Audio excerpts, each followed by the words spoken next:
Hello everyone, how are you doing? This is MD Tech here for another quick tutorial. In today's tutorial, I'm going to show you guys how to change your contact information on the Instagram mobile app. So this should hopefully be a pretty straightforward process here, guys. And without further ado, let's go ahead and jump right into it.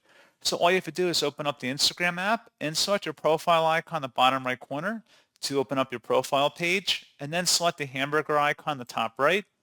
Then you want to scroll down. Underneath where it says your app in media, select app website permissions, and then select browser settings.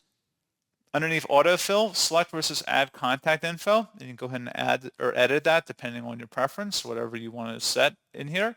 And that's pretty much it.